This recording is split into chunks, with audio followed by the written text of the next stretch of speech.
अऊज़ु बिल्लाहि मिनश्शैतानिर्रजीम बिस्मिल्लाहिर्रहमानिर्रहीम अल्हम्दुलिल्लाहि रब्बिल आलमीन अस्सलातु वस्सलामु अला सय्यदिल मुरसलीन सल्लल्लाहु तआला अलैहि वसल्लम अम्मा बाद अस्सलामु अलैकुम वरहमतुल्लाहि वबरकातुहू।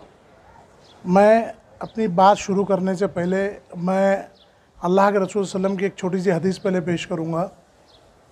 अल्लाह के रसूल सल्लल्लाहु अलैहि वसल्लम ने फरमाया कि जब आप किसी पहाड़ी की ढलान या किसी ऊंची जगह से नीचे की तरफ उतरो तब सुभान अल्लाह कहो।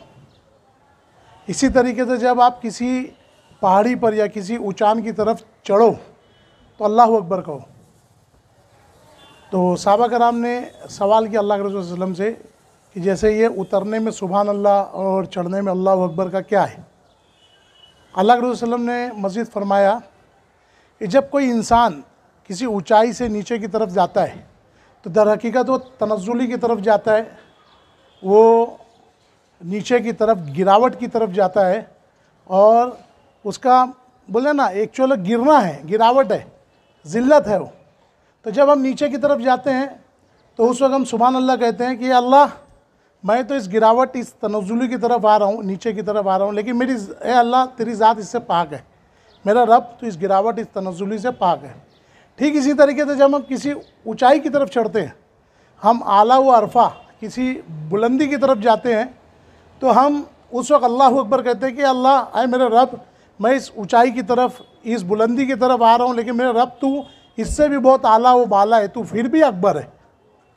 तो ये हमको अल्लाह के वसल्लम ने सिखाया, समझाया, जो कि एकदम टेक्निकली और लीगली हमारे दिमाग में बैठती है। हम जो रोज़मर्रा की नमाज या रोज़मर्रा की जो हमारी इबादत होती है बतौर ख़ास नमाज, तो हम उस वक्त जो सजदा करते हैं, सजदा दर हकीकत है क्या। अल्लामा इकबाल ने इस चीज़ को बहुत ही अच्छे से दो मिसरों में अपने एक शेर में फरमाया है।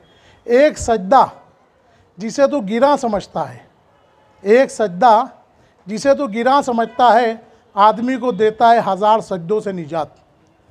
तो इसकी वजाहत में उन्होंने काफ़ी बेहतर फरमाया, सजदा दर हकीकत हम अपने आप को अल्लाह के आगे झुकाते हैं, अल्लाह के आगे गिराते हैं, हम अल्लाह के आगे अपने आप को जलील करते हैं, अल्लाह के आगे हम अपने आप को जलील करते हैं।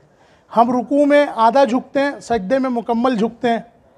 जब हम रुकू में भी झुकते हैं तो हम कहते हैं सुभान रब्बियल अज़ीम, आए मेरे अज़मत वाले रब तू इस झुकने से पाक है।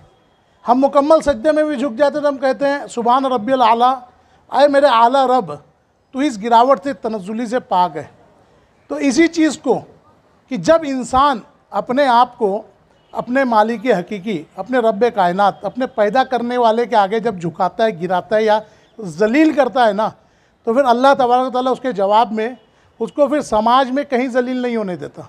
ना वो अपने घर में, ना अपने बाल बच्चों के आगे, ना बीवी के आगे, ना किसी डिपार्टमेंट में, ना पुलिस के आगे, ना एजुकेशन बोर्ड के आगे, ना किसी स्कूल में, ना माशरे में, कहीं पर नहीं। तो वही चीज़ है कि एक सजदा जिसे तू गिरा समझता है, एक बोझ, एक कम वक़्त, एक चीज़ हमको ऐसी लग रही है, एक सजदा अल्लाह के आगे अपने आप को झुकाना।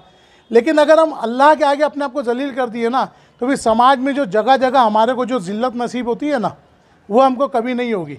हम अल्लाह के आगे नहीं झुकते, इसलिए समाज में हम हर मोड़ पर, हम घर में, हमारे कारोबार में, हमारे बिज़नेस में कहीं मालिक के आगे जलील हो रहे हैं, कहीं नौकर के आगे जलील हो रहे हैं, कहीं माँ बाप, भाई बच्चों, बीवियों के आगे जलील हो रहे हैं, कहीं हम डिपार्टमेंट में, कहीं एजुकेशन के, हमारे स्कूल के मामले में जलील हो रहे हैं। तो दर हकीकत इसका हमारे अंदर जो मामलात है, हमारे अंदर जो मामलात है, दर हकीकत हम इसी चीज़ को मतलब जानना है हमारे लिए कि ये असल हमारी ज़िल्लत का सबब। जब हम इस चीज़ को समझ लेंगे तो अल्लाह ताला हमको कहीं जलील होने नहीं देगा। दर हकीकत है हमको अल्लाह के आगे झुकना है, तो अल्लाह फिर समाज में हमको कहीं नहीं झुकाएगा। ठीक है।